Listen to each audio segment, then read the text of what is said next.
Assalamualaikum warahmatullahi wabarakatuh. Perkenalkan sebelumnya nama saya Natasha Udiana Putri dengan NIM C1CN022067.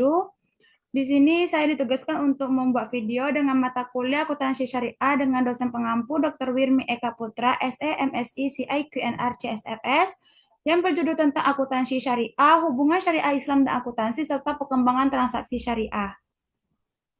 Langsung saja, yang pertama yaitu adalah pengertian akuntansi syariah. Akuntansi syariah adalah suatu sistem atau teknik dari suatu pencatatan, penggolongan, dan peringkasan pelaporan dan menganalisa data keuangan yang dilakukan dengan cara tertentu yang dapat digunakan dalam pengambilan keputusan ekonomi atau perusahaan dengan menggunakan prinsip-prinsip syariah yang terkandung dalam nilai-nilai Islam. Itu adalah beberapa pengertian syariah menurut para ahli. Yang pertama itu Dr. Omar Abdullah Zaid. Menurut beliau, akuntansi syariah ialah suatu aktivitas yang teratur berkaitan dengan pencatatan transaksi-transaksi, tindakan-tindakan keputusan yang sesuai dengan syariat dan jumlahnya. Yang kedua itu adalah Sofyan S. Harahap. Dalam bukunya Akuntansi Islam, beliau mendefinisikan akuntansi Islam atau akuntansi syariah pada hakikatnya adalah penggunaan akuntansi dalam menjalankan syariat Islam. Yang ketiga itu menurut Adnan M. Akyar, mendefinisikan akuntansi syariah sebagai praktek akuntansi yang bertujuan untuk membantu mencapai keadilan sosial ekonomi al-falah. Yang keempat yaitu menurut Toshikabu Ayashi, akuntansi syariah ialah akuntansi yang berkonsep pada hukum syariah yang berasal dari Tuhan dan bukan penciptaan manusia. Yang kedua, yaitu ialah hubungan syariah Islam dan akuntansi. Akuntansi dalam bahasa Arab adalah al-muhasabah, berasal dari kata masdar hasaba yuhasbu yang artinya menghitung atau mengukur. Sedangkan secara istilah al-muhasabah memiliki berbagai asal kata, yaitu hasabah yang berarti menjaga atau mencoba mendapatkan, juga berasal dari kata itihasabah yang berarti mengharapkan pahala di akhirat dengan diterimanya kitab seseorang dari Tuhan, juga berarti menjadikan perhatian atau pertanggungjawabannya. Prinsip akuntansi syariah terdapat dalam surah Al-Baqarah ayat 282. Yang pertama itu prinsip pertanggungjawaban. Implikasikan dalam bisnis dan akuntansi adalah bahwa individu yang terlibat dalam praktik bisnis harus selalu melakukan pertanggungjawaban apa yang telah diamanatkan dan diperbuat kepada pihak-pihak yang terkait, yang biasanya dalam bentuk laporan akuntansi. Yang kedua itu prinsip keadilan. Kata keadilan dalam konteks aplikasi akuntansi mengandung dua pengertian. Itu pertama adalah berkaitan dengan praktik moral yang merupakan faktor yang sangat dominan. Kedua kata yang bersifat lebih fundamental dan tetap berpijak pada nilai-nilai etika atau syariat moral. Ketiga itu prinsip kebenaran yang sebenarnya tidak dapat dilepaskan dengan prinsip keadilan. Kebenaran di dalam Al-Quran tidak diperbolehkan untuk mencampur adukkan dengan kebatilan. Al-Quran telah menggarisbawakan ukuran alat atau instrumen untuk menetapkan kebenaran tidaklah didasarkan pada nafsu. Selanjutnya itu jadi sebenarnya terdapat lapangan yang luas dalam bidang muamalah yang perlu dilakukan hanyalah mengidentifikasi hal-hal yang dilarang atau haram.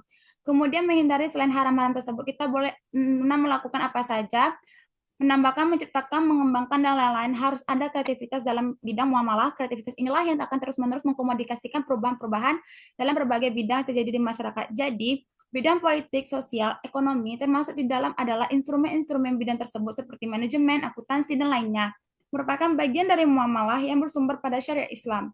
Dalam menghadapi masalah muamalah kontemporer yang harus dilakukan, hanyalah mengidentifikasi prinsip-prinsip dan filosofi dasar ajaran Islam dalam bidang akuntansi dan kemudian mengidentifikasi semua hal yang dilarang.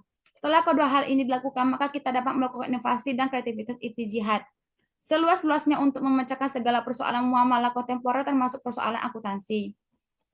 Selanjutnya itulah perkembangan transaksi syariah. Penerapan transaksi syariah diawali oleh sistem perbankan syariah dan baru dilanjutkan dengan sektor lainnya.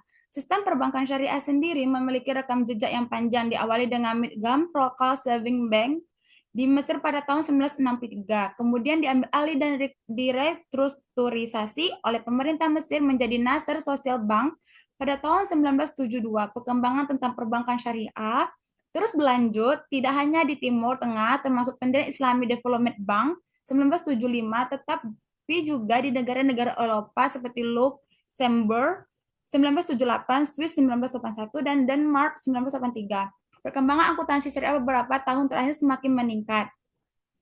Soalnya itu perkembangan yang paling pesat saat ini untuk mengindustriasikan asuransi syariah di luar negeri Timur Tengah adalah Malaysia. Perkembangan di Indonesia sendiri diawali dengan berdirinya asuransi takaful yang dibentuk oleh PT Syarikat Takaful Indonesia atau STI sebagai holding company pada tahun 1994. Persiapan pendirian dilakukan dengan studi banding ke Malaysia pada tahun 1993. Malaysia memang merupakan negara ASEAN yang pertama melakukan asuransi dengan prinsip syariah sejak tahun 1985 yang dikelola oleh Syarikat Takaful Malaysia SDM BHD. Setelah melalui persiapan yang matang, STI mendirikan PT Asuransi Takaful pada keluarga pada tanggal 25 Agustus 1995 dan PT Asuransi Takaful Umum pada tanggal 2 Juni 1945. Selain 5, sektor syariah yang sedang berkembang dan transaksi investasi syariah dan sektor keuangan non-bank transaksi ini terus mengalami peningkatan, di antaranya obligasi syariah atau sukuk, pasar modal syariah, dana pensiun syariah, pendanaan proyek syariah, dan real estate syariah.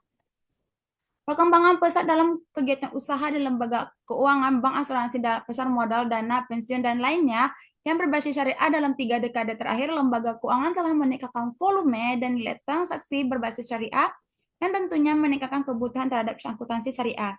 Dengan melihat beberapa aspek dalam perhitungan indeks, seperti jumlah bank syariah, jumlah lembaga keuangan non-bank syariah, maupun ukuran aset keuangan syariah, yang memiliki bobot besar, maka Indonesia diproyeksikan akan menduduki peringkat pertama dalam membentuk tahun ke depan. Selain dalam bentuk dukungan regulasi, penempatan dana pemerintah dan perusahaan milik negara, pada lembaga keuangan syariah membuat total asetnya meningkat signifikan. Terlebih ketika negara-negara tersebut menikmati windfall profit dari kenaikan harga minyak dan komoditas. Keunggulan struktur pengembangan keuangan syariah di Indonesia lainnya adalah regulatory regime yang dinilai lebih baik dibandingkan dengan negara lain. Baiklah, sekianlah materi yang akan disampaikan. Mohon maaf jika ada salah kata. Tutupi dengan wabillahi taufiq hidayah. Wassalamualaikum warahmatullahi wabarakatuh. Terima kasih.